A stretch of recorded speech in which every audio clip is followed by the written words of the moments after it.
আতঙ্ক এক্সপ্রেসের সকল যাত্রীদের জানাই স্বাগতম এবং শুভ নববর্ষের আন্তরিক প্রীতি ও শুভেচ্ছা আমাদের টিমের তরফ থেকে। আজকে অনেকদিন পর আপনাদের সামনে চলে এসেছি। কিছু কারণ ছিল, কিছু অসুবিধা ছিল এবং সেগুলো মিটিয়ে আবার নতুন বছরে আমরা নতুন করে শুরু করছি আমাদের এপিসোড এবং আমাদের যাত্রা। এর সাথেই সরাসরি আমরা চলে যাচ্ছি আমাদের প্রথম ঘটনাটির দিকে এবং প্রথম ঘটনাটি যিনি লিখে পাঠিয়েছেন তিনি লিখেছেন, দাদা প্রথমেই বলে দিই আমি আপনার একটি ছোট ভক্ত এবং রীতিমতো অপেক্ষা করছি আপনার পরবর্তী ভিডিওর জন্য, এবং তার থেকেও বেশি হলো যাতে আমার লেখা ঘটনা আপনি আপনার পরবর্তী ভিডিওতে শোনান সেটার অপেক্ষা। যাই হোক, আমার পরিচয়টা দিয়ে দিই। আমি মিম, বাংলাদেশের খুলনায় থাকি। যে ঘটনাটি এক অবিশ্বাস্য এবং ভুতুড়ে ঘটনাটি, যার জন্য আমার জীবনে অনেক কিছু পরিবর্তন হয়েছিল, সেটা মনে করলেও আমি ভয় পাই এখনো। আজ একটু সাহস করেই লিখলাম। তো ঘটনাটি কিছুটা এরকম।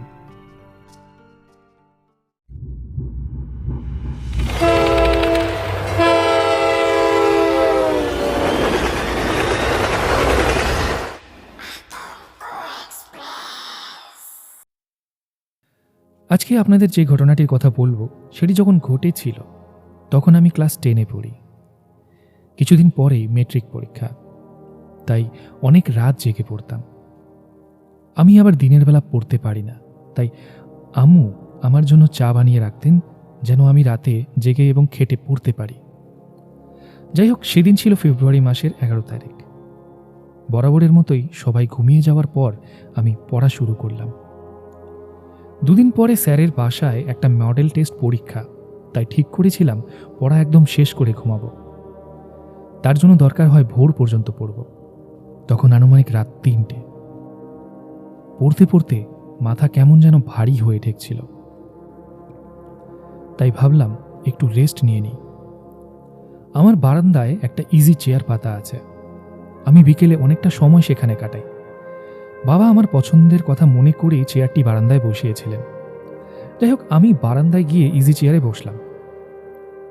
পড়ার মধ্যে বিরতি নিলে আমি সাধারণত চোখ বন্ধ করে এতক্ষণ যা পড়েছি তা মাথার মধ্যে একবার রিভিশন দেওয়ার চেষ্টা করি। বরাবরের মতোই আমি ইজি চেয়ারে শুয়ে মাথার মধ্যে তখনের পড়াগুলো নিয়ে ভাবছিলাম। এমন করে প্রায় মিনিট 5-7 যাবার পর হঠাৎ একটা আওয়াজে আমি চমকে চোখ মেলে তাকাই।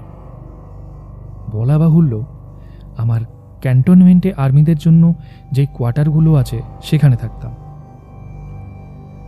চোর ডাকাতের কোনো বালাই ছিল না, আর গার্ড যিনি ছিলেন তিনি থাকতেন একদম গেটের সামনে ঢোকার পথে। সিকিউরিটি সিস্টেম অনেকটাই হাই ছিল।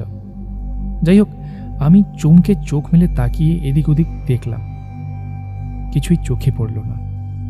অথচ স্পষ্ট একটা শব্দ পেয়েছি। শব্দটা কিসের ছিল জানি না, তবে অনেকটা কোমল গলায় কাউকে ডাকলে যেমন আওয়াজ হয় ঠিক তেমন আওয়াজ। আমাদের বাড়ির আশেপাশেই কোথাও হয়েছে আওয়াজটা। আমরা দোতলায় থাকতাম, তাই বারান্দা থেকে উকি দিলে নিচের দিকটা স্পষ্ট দেখা যেত। আমি প্রথমে ভাবলাম বারান্দায় দরজা আটকে দিয়ে রুমে চলে যাই, কিন্তু পরক্ষণেই মনের মধ্যে কেমন একটা খুঁতখুঁতানি চলতে লাগলো। কিসের আওয়াজ ছিল সেটা?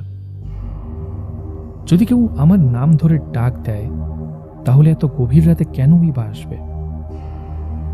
আমার মাথায় কিছুই ঢুকছিল না। বারান্দার দরজা আটকে দিয়ে রুমে ঢুকলাম। ভাবলাম পড়ালেখা নিয়ে ব্যস্ত হয়ে পড়লে হয়তো ভুলে যাব, কিন্তু 10 মিনিটের মতো শুধুই বই নিয়ে বসে থাকলাম। মাথার মধ্যে চিন্তার ঝড় বয়ে যাচ্ছে। অবশেষে ঠিক করলাম আবার যাব বারান্দায়। সাহস করে দরজা খুলে বারান্দায় দাঁড়ালাম। আশেপাশে আবারও ভালো করে তাকিয়ে দেখলাম না, কেউ নেই। ধীরে ধীরে গিয়ে বসলাম ইজি চেয়ারটায়। অন্যান্য দিন যখন বসি তখন মনটা খুব শান্ত হয়ে যায়, আজকে হলো উল্টো। ইজি চেয়ারে বসার সাথে সাথে কেমন যেন কেঁপে উঠলাম। আমি ইজি চেয়ার ছেড়ে রুমে গিয়েছি প্রায় মিনিট 10 হবে। এখনো ঢাকা শহরে শীত ভালোই আছে। এই সময়ের ব্যবধানে আমি চেয়ারে আবার ফিরে এসেছি। তাতে চেয়ারটা ঠান্ডা হয়ে যাওয়ার কথা, কিন্তু চেয়ারে বসা মাত্রই অনুভব করলাম সেটা অনেক গরম হয়েছে। যেন এই মাত্র কেউ চেয়ার থেকে উঠে দাঁড়ালো। বুকের মধ্যে হৃৎপিণ্ড ধকধক করে হাতুড়ির মতো পেটাচ্ছিল। চোখ বন্ধ করে আল্লাহ আল্লাহ করতে লাগলাম। তখন অনেক ছোট ছিলাম, কিন্তু তারপরও বলতে গেলে আমার বয়সী অন্য যে কোনো মেয়ের চেয়ে আমার সাহস একটু বেশিই ছিল। এমনভাবে প্রায় মিনিট 10 কাটল। হঠাৎ আমাকে চমকে দিয়ে কে যেন আমার নাম ধরে ডেকে উঠল।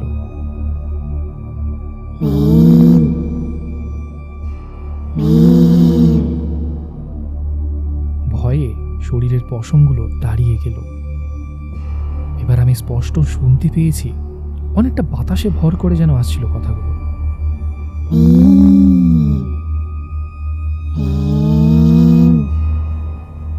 এমন বিক্ষিপ্ত কয়েকটা শব্দ। ভয়ে কাঁপতে কাঁপতে চোখ মেললাম।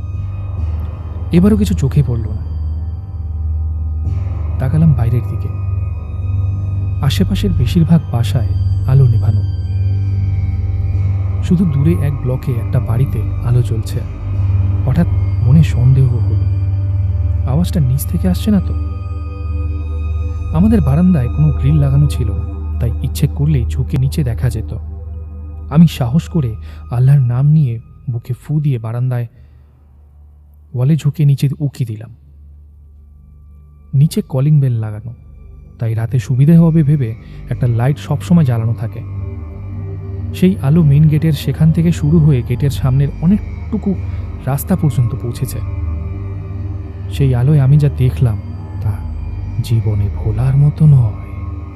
আমি উকি দিয়েই দেখলাম নিচে কে যেন ঠিক আমার দিকেই তাকিয়ে আছে, যেন জানতো আমি এই মুহূর্তে উকি দেব। ওই জিনিসটা এমন জায়গায় দাঁড়ানো ছিল যে গেটের আলোটা প্রায় তার মুখের উপরে এসে পড়েছে। ওর মুখটা দেখে ভয়ে কেঁপে উঠলাম।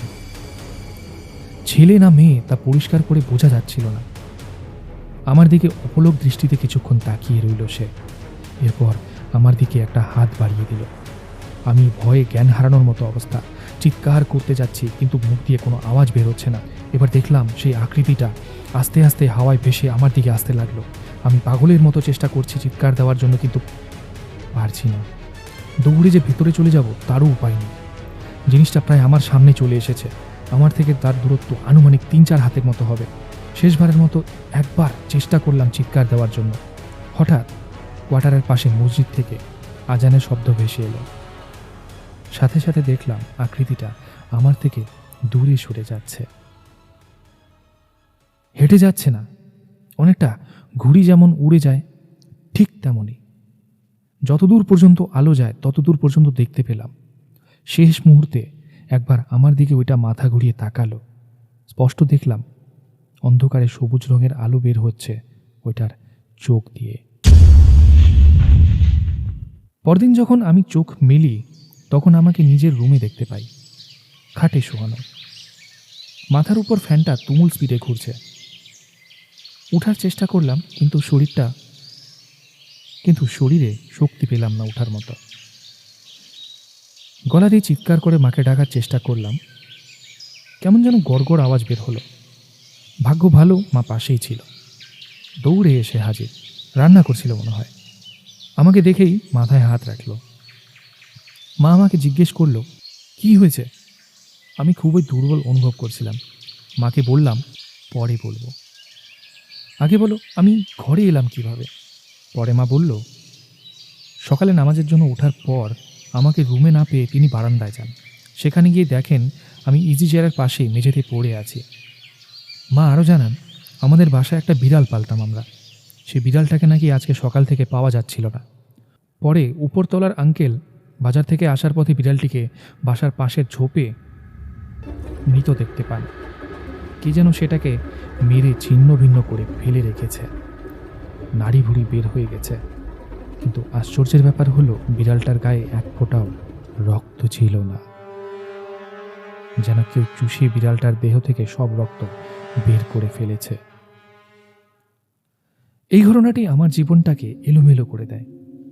একটানা 15 দিন ভয়াবহ জ্বরে আক্রান্ত ছিলাম আমি। এক পর্যায়ে ডাক্তাররা বলেছিল হয়তো এবছর পরীক্ষা দিতে পারবো না, কিন্তু শেষ পর্যন্ত আল্লাহর ইচ্ছায় আমি সুস্থ হয়ে উঠি এবং সে বছরই পরীক্ষা দিই।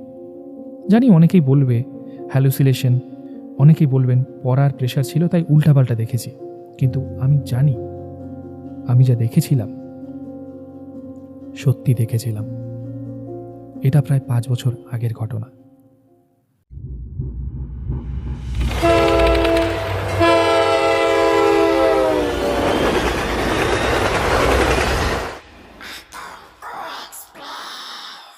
ঘটনাটি ভালো লাগলে আপনি শোনাবেন এবং আশায় থাকব আপনি আপনার পরবর্তী এপিসোড কবে ছাড়বেন।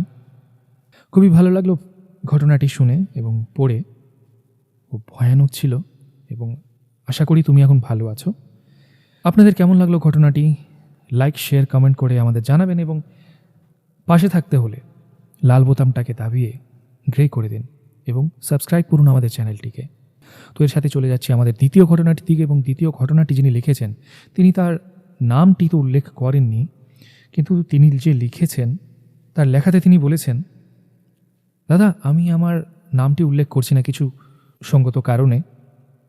তোমাকে জাস্ট এটা বলি দিই যে ঘটনাটি আজকে তোমাকে লিখে পাঠাচ্ছি, ঘটনাটি খুবই অলৌকিক এবং এক আশ্চর্যজনক ঘটনা, যেটা আমারই এক চেনা পরিচিতর সাথে ঘটেছিল। তো সে আমাকে যেরকমভাবে বলেছে আমি ঠিক সেরকমভাবেই লেখার চেষ্টা করলাম। আশা করছি এই ঘটনাটি পরবর্তী এপিসোডে তুমি শোনাবে। তো ঘটনাটি কিছুটা এরকম।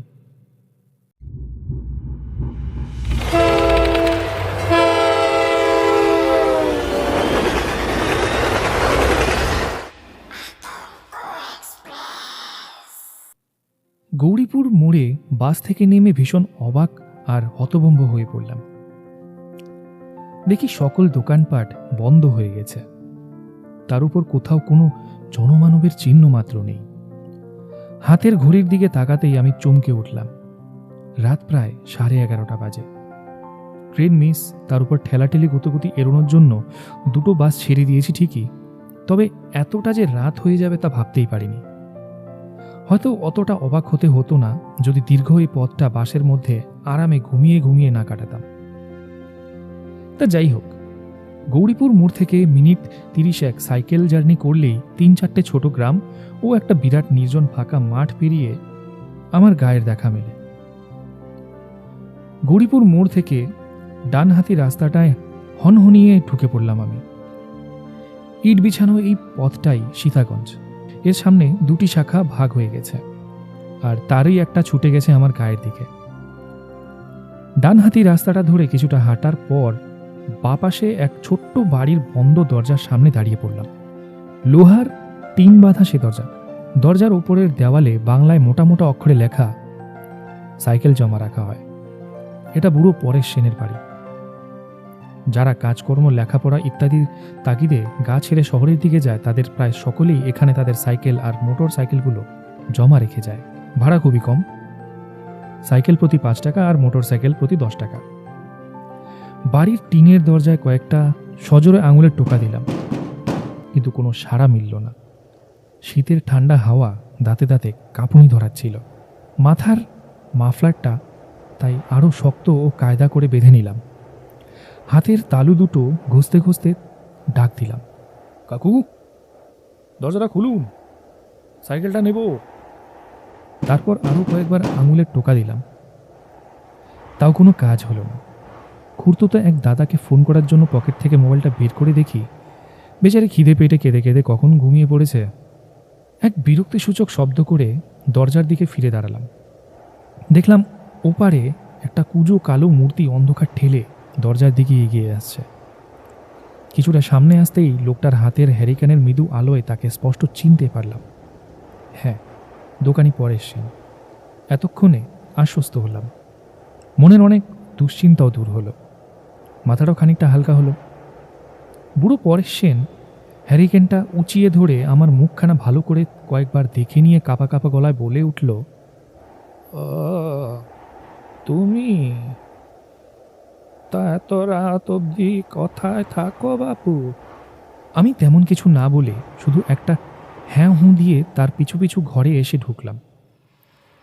বুড়োর সারা শরীর কালো মোটা আরামদায়ক চাদরে ঢাকা, মাথায় মাংকি টুপি, পায়ে একজোড়া ছাল ওঠা কালো বুট আর চোখে সেই চেনা মোটা ফ্রেমের চশমাটা। কয়েক সেকেন্ড বাদে টর্চ হাতে দরজার বাইরে বেরিয়ে এসে সাইকেলে চড়ে বসলাম। তৎক্ষণাৎ বাড়ির মোটা লোহার দরজাটা সশব্দে বন্ধ হয়ে গেল। ঠান্ডায় কাঁপতে কাঁপতে আমি সাইকেল চালাতে থাকলাম। ইতিমধ্যেই হাতে দস্তানা জোড়া গলিয়ে নিয়েছি। হঠাৎই খেয়াল করলাম কাঁপা কাঁপা ঠোঁট দুটো আমার অজান্তেই কখন গুনগুনিয়ে সুর ভাসতে শুরু করে দিয়েছে। শিশুকালে পড়া দুটো লাইন মনে মনে আওড়াতে লাগলাম। এভাবে গুনগুন করতে করতে চলল আমার অভিযান।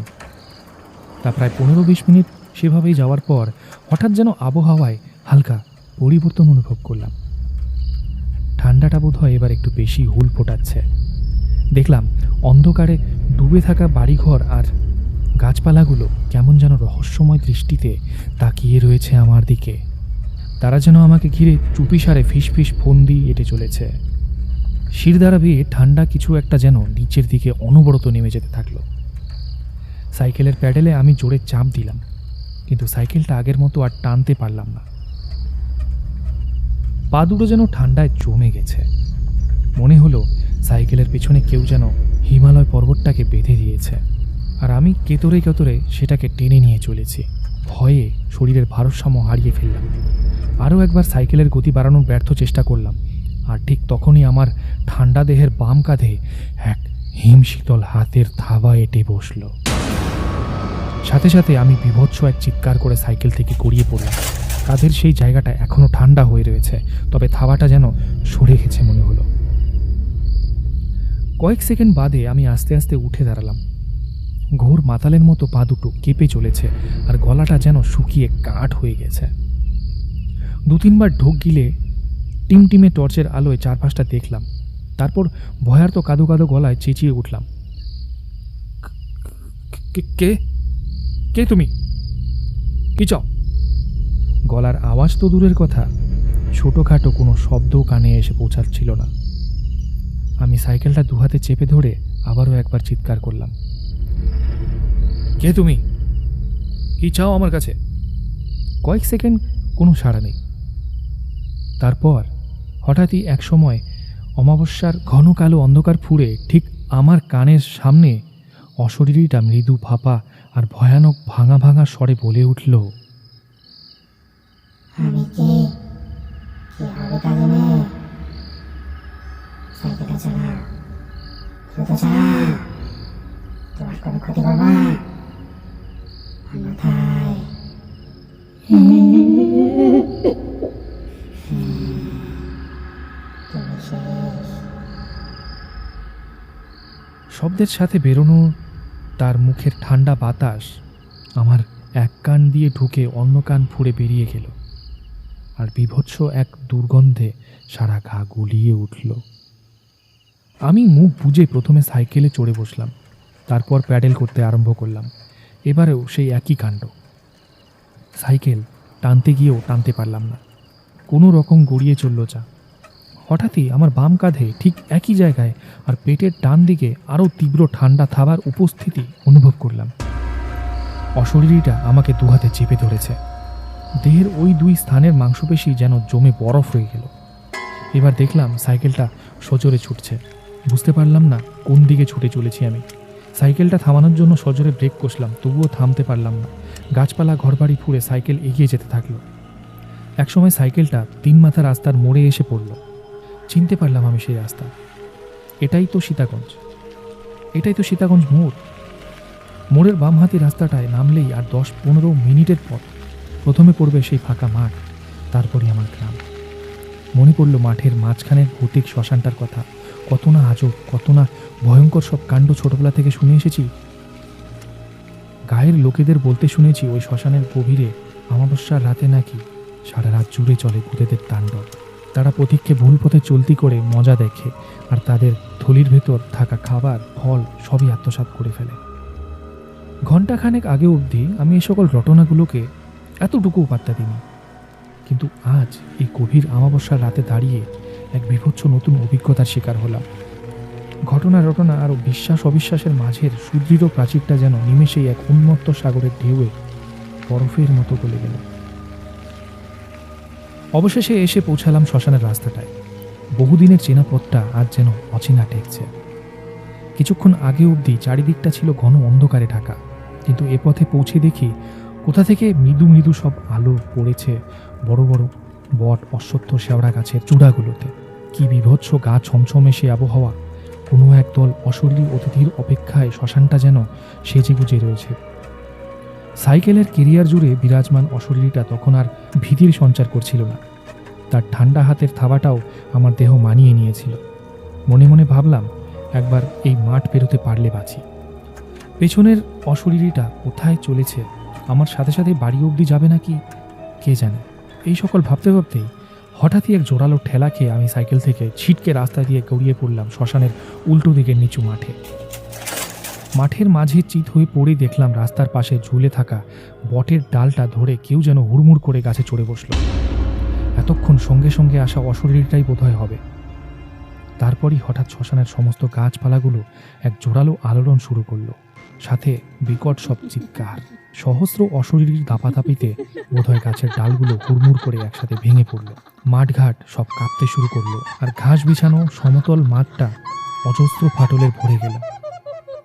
পায়ে ভর দিয়ে উঠে দাঁড়ানোর সামর্থ্য ছিল না আমার, তবু বহু কষ্টে কোনো রকম উঠে কাতরাতে কাতরাতে বাড়ি ফিরলাম। মুখ হাত পাটা ভালো করে ধুয়ে নরম বিছানায় শরীরটাকে টান টান করে মেলে দিলাম। সারা দেহে অজস্র অসহ্য ব্যথা।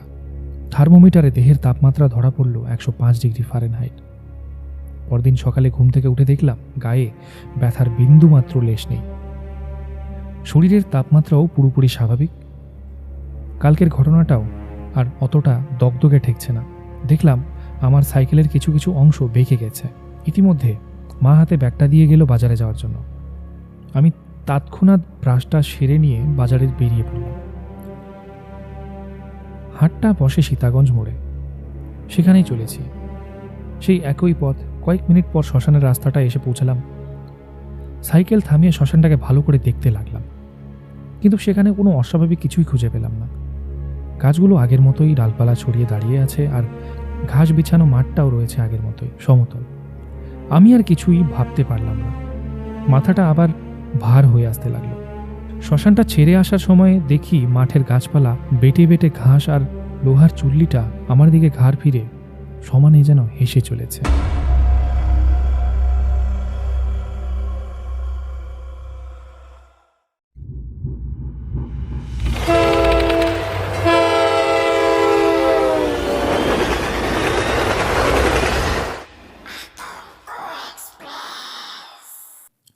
তো এই ছিল আজকের দ্বিতীয় ঘটনা। আপনাদের ঘটনাগুলো যদি ভালো লেগে থাকে তাহলে আপনাদের মতামত জানান আমাদের কমেন্টে এবং লাইক করবেন যদি ভালো লাগে। আর রীতিমতো আমাদের পাশে থাকার জন্য সাবস্ক্রাইব করুন আমাদের চ্যানেলটা। আর বারবার বলেছি এবং এবারও বলছি, যদি আপনাদের জীবনে কোনো রকম ঘটনা থেকে থাকে তাহলে প্লিজ আপনারা লিখে পাঠান আমাদের অফিসিয়াল মেল আইডি বা হোয়াটসঅ্যাপে। তো আজকের এপিসোড এখানেই শেষ করছি। দেখা হবে ঠিক পরের এপিসোডে। ততক্ষণের জন্য শুভরাত্রি।